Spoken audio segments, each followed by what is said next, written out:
With me to look at the headlines this morning, we do have, let me start with David Osiani, public policy expert, karibu sana. Next to David, Florence Kajuju, the only lady on the panel this morning. Kajuju is a lawyer and a woman representative, Meru County. Seated next to Florence is Mithika Linturi, Senator, Meru County. And at the very far end, we have Samatandi, MP, Alego Songa. Good morning, lady and gentlemen. Karibuni sana. The biggest headline today has to do with Zimbabwe. And just before the break, we were discussing, if at all you've been having troubles pronouncing the name Zimbabwe, because I know, yeah, with the M and B together, quite a number of Kenyans cannot pronounce that. I'm sure you're trying to pronounce it right now, as my director is doing, Zimbabwe. Now, the incoming, the person who looks most likely to take over is called Emerson Mnangagwa. Yeah, there's an N and a G and another G without an N. Mnangagwa. That one will give you even more trouble. And they're discussing that because Zimbabwe is the biggest headline this morning on our daily. Is the fall of Robert Mugabe. He was once beloved of the world, a strong and brilliant African who led his people to freedom, but he ruled for too long and became the face of the same kind of tyranny he once fought. Now he has been eaten by the crocodiles he bred. Wow. That's the front page of the Daily Nation. On the Standard, fall over despots. Zimbabwe coup, military terminates the reign of a disgraced Mugabe, one of the world's longest serving presidents, who was once a hero. Ladies and gentlemen, we'll start there because the Standard alone has dedicated page 1, 4, 5, 6, 7, 8, and 10 to Zimbabwe news alone. Yes? The Daily Nation, page 1, 2, and 3. So it is big news today. Let's start with the lady. Did you expect it to happen, or at least happen this way? I think it is, let me say that the change that has happened in Zimbabwe is something that really does not cause a lot of tension. And I think I like the style in which it was done. And I believe that is why constitutions must take care of situations. Our Kenyan constitution gives the president 2 terms of 5 years each. So after 10 years, you must exit the stage. We see the president of Zimbabwe did quite well in the liberation movement. He brought the country together, but I think he overstayed. 37 years indeed. It is a long time. He is the longest serving president in Africa. Yes. David, but what a way to exit after 37 years. It was always going to come. I have always said that, you know, there's a song, I think it's by Justin Timberlake. What goes around comes around, what goes up must come down. You choose when to leave. The greatest, as Mandela puts it, the greatest tragedy of the African leader is that of not knowing when to quit, when to leave the scene. Robert Mugabe is, I bet to date, the most highly intellectual president in the world. The guy is super brilliant. Robert Mugabe has a rich history of real liberation of his people when they were in the arms of a true despot. But Robert Mugabe had power get into his head. And his exit was always going to come, and it was always going to come in a terrible fashion. It is a reminder, you know, Mnangagwa, who is the current, who was the vice president, now the president, or whatever they want to call him, was Robert's right-hand man in the army through the years. Mnangagwa was the one, and he also has felt the pinch. And he never knew he would be pronounced that name. He never knew he would be thrown under the bus at some point by Robert Mugabe. And he exemplifies all the other leaders who at one point have power in their hands. Mnangagwa himself mistreated Morgan Tsvangirai. He led operations frustrating Morgan Tsvangirai when Morgan was the head of opposition. His day came. This serves as a lesson for him.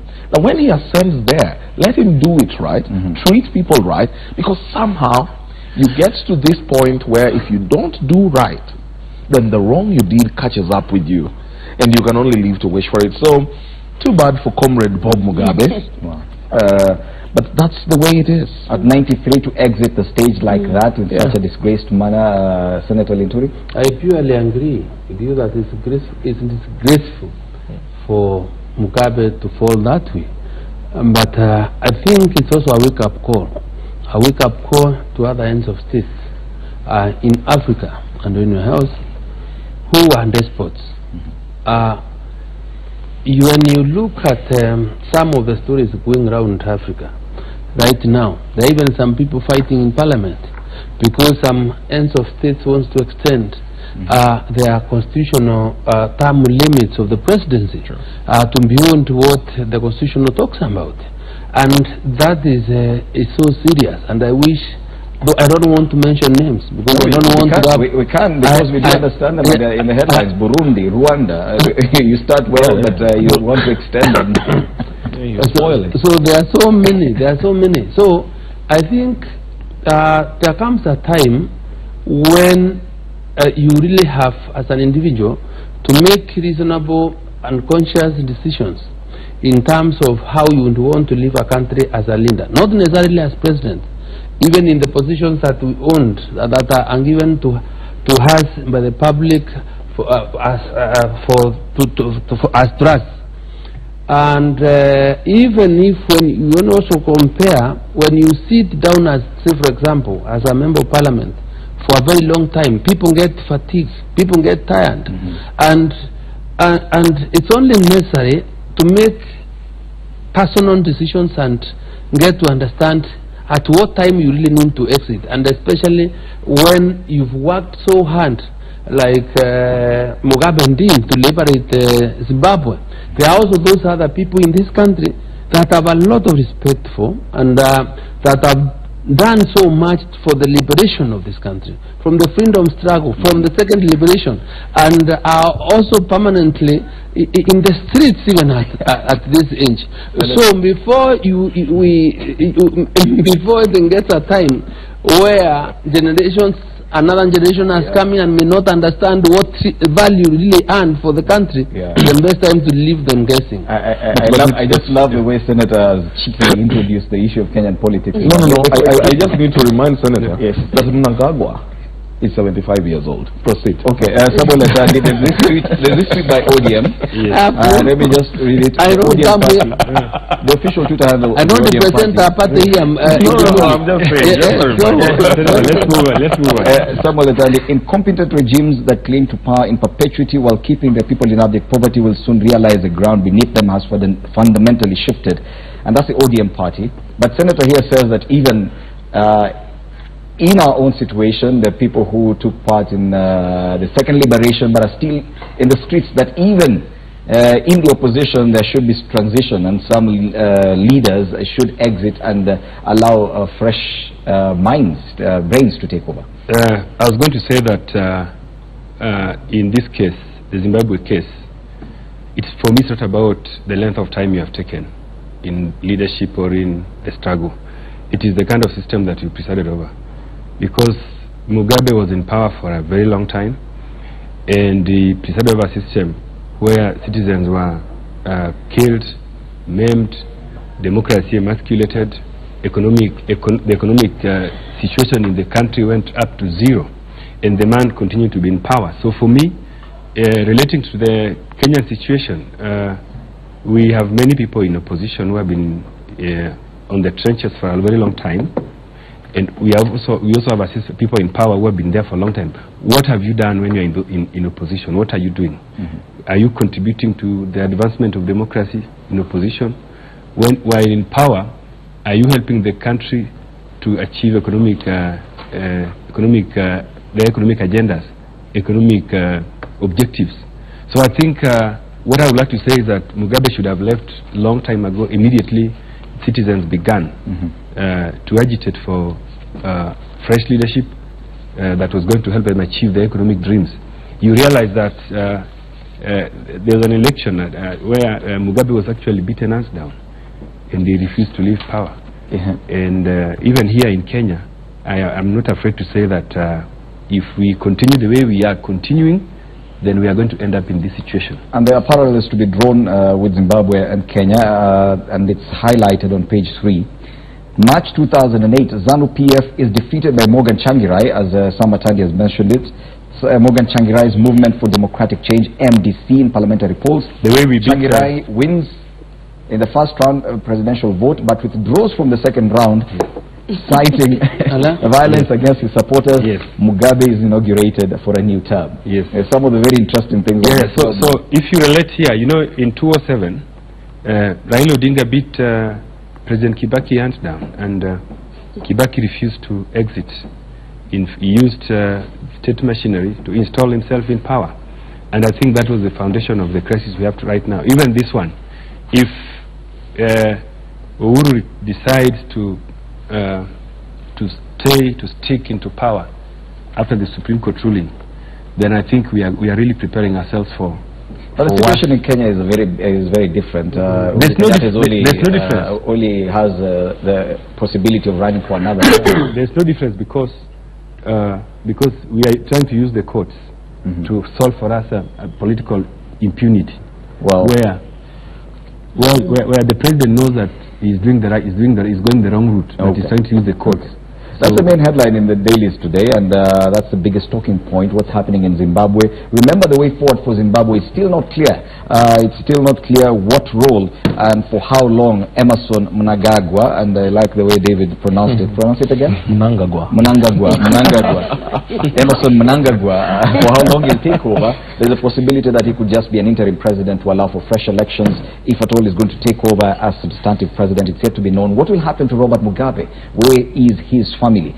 So much on the Standard, page 1, 4, 5, 6, 7, 8, and 10. You can read a lot more from the Standard, as well as page 1, 2, and 3 of the Daily Nation this morning. Let's come back home and discuss what's happening.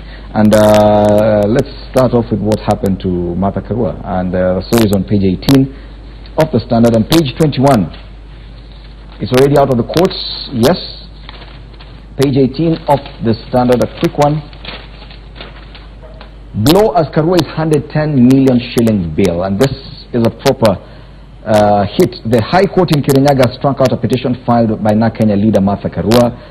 Martha Karua was challenging the election of Governor Anne Waiguru. It was thrown out on a technicality. It was a double blow for the former presidential and governorship candidate, as the court slapped her with a 10 million shilling bill as a cost of the suit. Now, this must be painful. Martha Karua has indicated on her Twitter handle that she is going to appeal that decision, but surely from a presidential candidate to a governorship candidate, now to losing a petition and a 10 million shilling bill. David? Foremost, let me just make it very clear that it was distasteful, and I took a personal offense at how the judge rendered her judgment. The tone in her ruling was that was personal and not professional, and I would urge Martha Karua to take this good lady to the JSC for disciplinary action, because justice cannot be administered when you have such, vindictive statements. It is hopeless. That's gross, ineffective, and defective.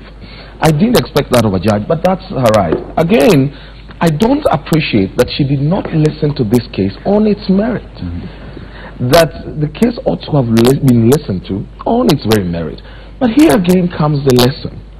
In 2008, when we had a shambolic election, at least Kriegler saying both sides stole, fine, it was a sham. Martha Karua legitimized that election and was part of the people who swore in on ex-President Mwai Kibaki into office at night. Now, this same vice gets to catch up with her 10 years later. A shambolic election at a very personal level.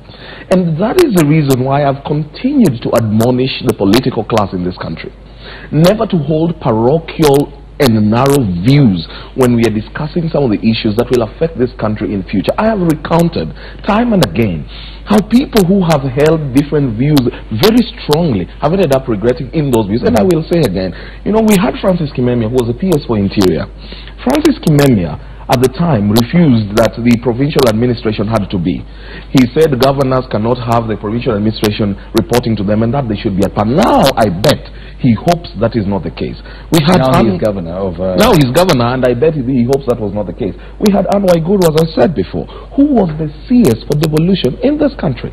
Waiguru did not even pay a courtesy call on any governor. And when governors fought for allocation of extra revenue, Waiguru frustrated their bid. Now she is governor. I bet she wishes that that was not the case. We had Boni Halwale. Boni Halwale frustrated governors when he said that they can't even fly a flag. A simple thing. It didn't make a major difference. I mean, it's an honorable position to be a governor in this country. I do not believe in trappings of power and those tiny symbols, but flying a flag wasn't too big a thing. Later he would run to be governor. We have the senator, Kiraitu Murungi from Meru, who ahead of the elections, ahead of the constitution being made in 2010, was the one who repulsed the fact that the Senate ought to be the upper house in this country. Senator Kiraitu Murungi would run for office in 2013. The people said, you're too big for being an MP, and he thought to himself, I cannot be a governor, it would localize me. He had to be a senator. That's the way life is. Yes, and there's very little... That's the way life is. There's very little sympathy for Martha Karua even on Twitter, and I'm reading a tweet here by Senator Mutula Kilonzo. He says, it is unfortunate that Martha Karua's petition was struck out on technical issues. Now, during her time as Justice Minister, the judge would have been transferred to the last courthouse in Kwale. Yeah. As a lawyer. Okay. First of all, let me try to make David understand the court processes. When you go to court, you are supposed to prepare your case so that that case meets the standards. Courts are not supposed to assist a litigant to be able to support your case.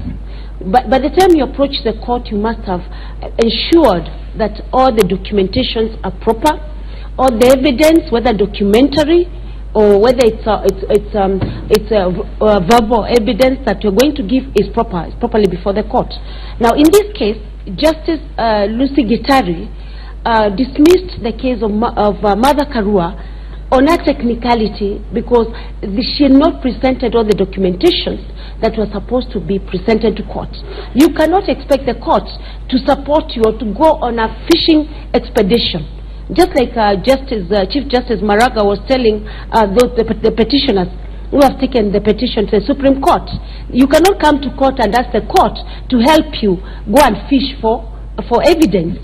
So to me, I don't think that was a big issue, that the case was dismissed on a technicality. If your case is frivolous, if your case is vexatious, the judge must say as it is. But it is painful. It's still very painful. It is painful, yes. But when you go to court, friends, you go to court either to win or to lose. And that is why in Kenya, we have an appellate process. If you are grieved by a decision of the court of the jurisdiction at the High Court level, then you can go to the Court of Appeal. Yes. So really, I don't think Mother should be worried about it.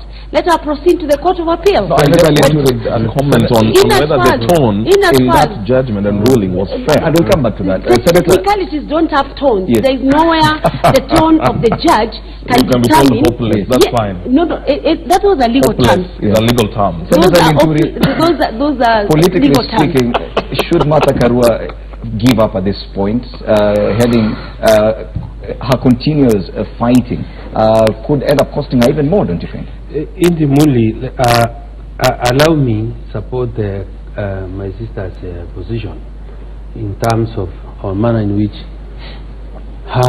Justice Lucy Gitari didn't dismiss Karua's petition. And there are set standards and on how you determine election petitions. And very simply, there are qualitative and quantitative means that you use. Qualitative means is that what the process that was used in an election must be in adherence to the strict provisions of the Constitution and the law. Those processes. Qualitative is quantitative is whereby you must also look at the figures that you got against the other, the differences that may arise out of your pleadings from the petition, that maybe the votes were not counted properly, and this, and upon proof, then the judge is able to apply her mind in determining the outcome of the position. But now, if what I have read in the papers is something to go by, and it's the truth, then I will entirely agree with Justice Lucy Gitari that the Martha Karua's petition was incurable, was hopeless, and for that matter, unfulfilled. Why? The reason is, if you have a petition where you are not stating the number of votes that the petitioner had against the respondent, then at face value, what are you contesting? Because politics or winning of elections is about figures, it's about numbers. So I agree with that, and I would ask anybody else. And you started very well by saying that people forget that they're in power, and you must be so professional in the manner in which you do things, because you cannot tell the future. So even as you sit here, be careful when you are trying to fight the judiciary. If there is any independence, there is any institution who must guard jealously, is the independence. And I remind my friends that you cannot fault a judge on account of a judicial decision that he or she makes, because that she has that security in the constitution and the law. I fear before that.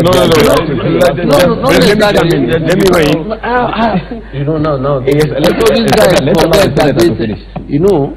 With your due respect, my friend, he's almost turning this platform to a fishing market in because he must wait for you to give him an opportunity to talk. So I have not finished. He will give you. Your opportunity is coming next. He will give you an opportunity. Yes. So I would suggest that and say that all the petitions that are before courts, from face value, and I can also predict that more than 70% of those petitions will not succeed. Okay. Because when you look, or for the few that I have read, most of them, I personally have a petition. I will not want to discuss the merits of that petition, or any other or the others that are in Meru.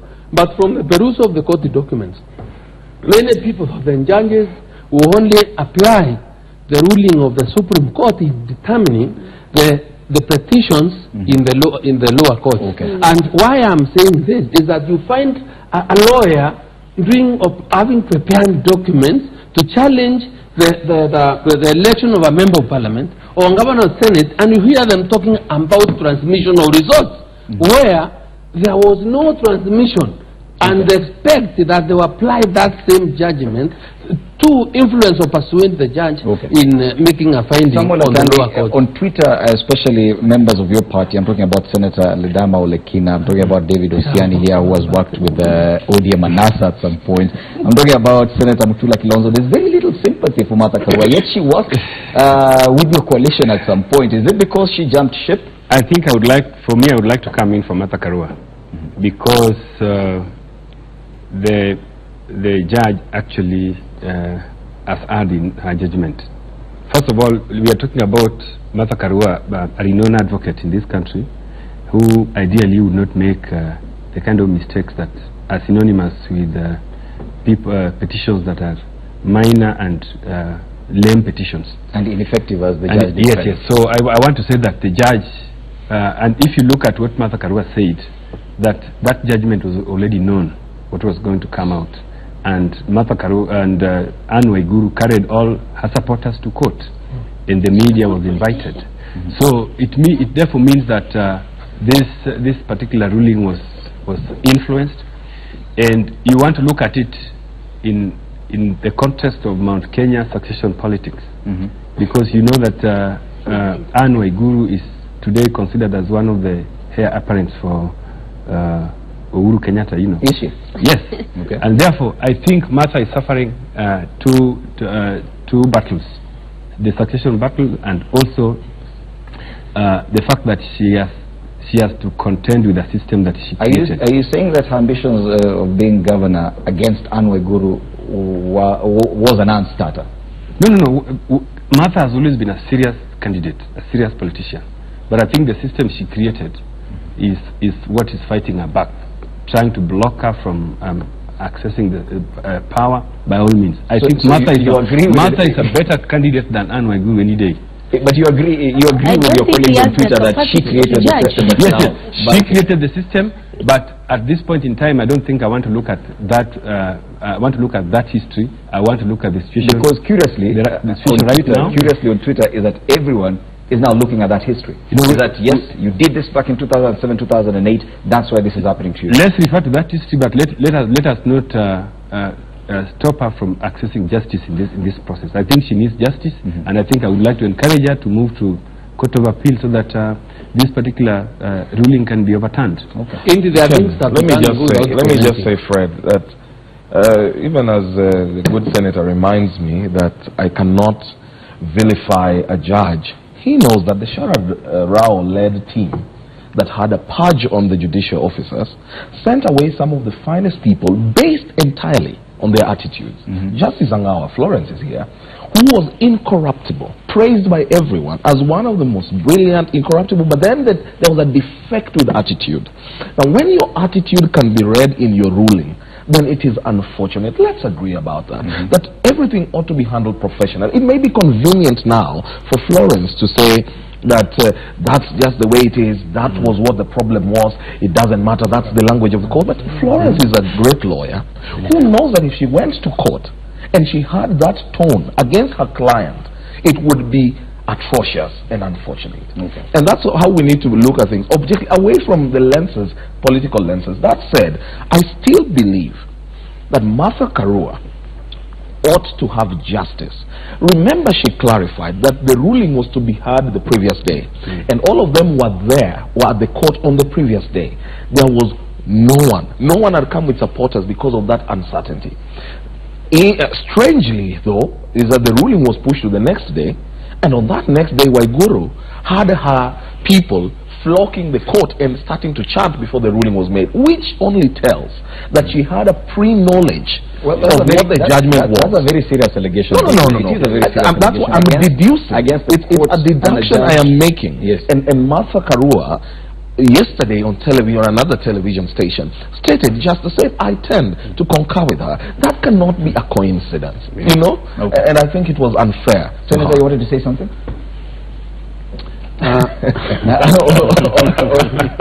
Or if you're not ready, let me say this in view of what is just said. Yeah. You know, as a politician, and for that matter, a good one. When you are going to court, and this I can tell you, I am going to court to defend my petition, right?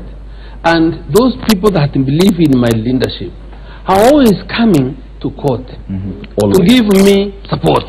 Always, yes. I am very particular with my wording. Very good. So in this case, because you know, people of Kirinyaga have something to defend in the leadership of Anne Waiguru. Let us respect the fact that these people exercise their sovereign will and voted for Anne Waiguru as their governor. And we must respect that. And for that matter, it is not Anne Waiguru that is in court.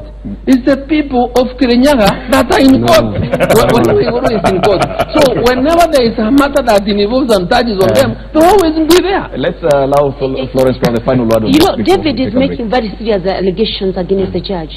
And I don't think it's fair.